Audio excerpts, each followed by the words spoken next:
Hello again. With us this week to talk about the latest thinking coming out of AgResearch in the pasture area is Dr. Warren King. Warren, welcome to the program. Thanks. Great to be here. Now, Warren, I'm thinking pastures. A lot of farmers perhaps perceive the pastures they're getting these days aren't lasting like they used to. Is that actually the case? Well, that's certainly the message we're getting from a lot of farmers that I talk to in the Bay of Plenty, Waikato, Auckland area. There's some reality behind that perception, yes. So what's causing it? There's a perfect storm almost of an array of factors that's putting a huge amount of pressure on pastures in that area. So for the last 3 years we've had particularly difficult summer-autumn periods, and those sorts of extended dry periods put a huge amount of pressure on ryegrass. And when you look at stocking rates over the last 20 years, they've certainly increased as well. So these pastures are facing pressures from a lot of different quarters.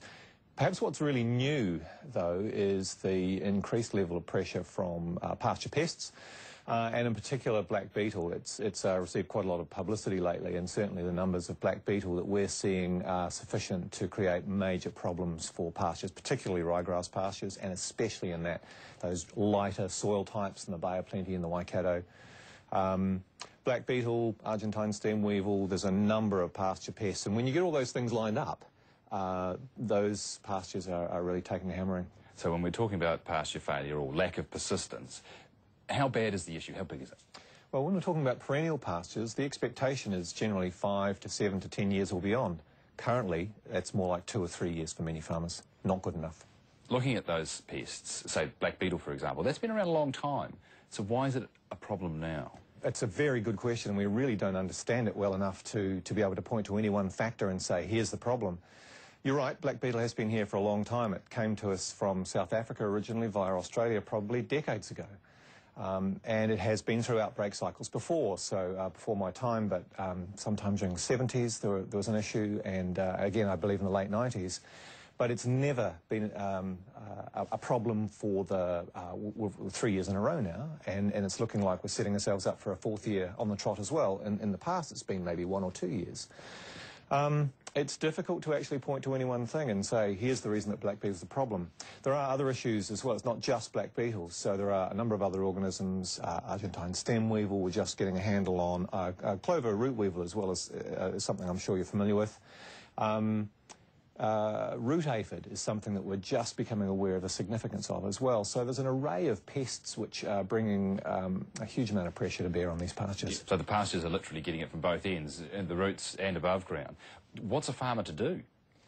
Well, there are no silver bullets, and there are no easy answers, and really the best that farmers have got to do at the moment is a case of getting all the little things right.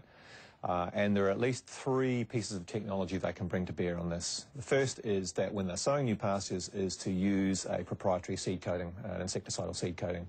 That provides some protection for the emerging seedlings against it's the time of the year and that autumn when black beetle is present as adults, and they can take a terrible toll on emerging grass seedlings particularly.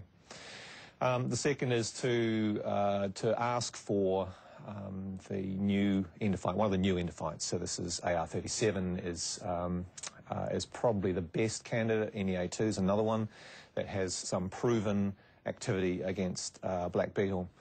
Now that kind of works. You've got to think of the individual context as well. Again, that works pretty well. But if you've got very high black beetle densities already, then you really should be thinking about going through some sort of cropping phase, or through it. Really, you need to get that paddock out of black beetle food. So whether it's going through turnips, which black beetle won't eat, maize is not quite so good in that respect. They will trouble maize a little bit, but certainly spending time out of black beetle food in order to try and drive the resident populations down, and then bring those other 2 technologies into play as well. That's and of course, pray for good conditions. You've helped establish a new dairy research farm at Tokanui, and a lot of pasture focus on that farm. Is there anything coming through from that research now that's really giving you a lot of hope for the future? What we're focusing on at the moment is actually trying to understand the nature of the problem. All of the paddocks at Tokanui are monitored very closely for their pasture production, and where we can identify issues with long-term persistence of particularly the new pastures. that have been sown, we're looking at trying to understand the reasons behind that poor persistence. And again, it's not one thing. We do have somewhere between low to moderate, in some paddocks reasonably high populations of pests, black beetle, Argentine stem weevil, as well as a number of weed problems. But we've had dry summers, and trying to separate out the issue of trying to understand that interaction between these dry summers and between the black beetle population outbreaks, that's going to require some time, I think. Warren, thanks for coming in. It's fascinating stuff. Hopefully we'll get down to Takanui. See you soon. Great, thank you. You'd be very welcome. Now here's a sample of what's going on around the country over the coming months.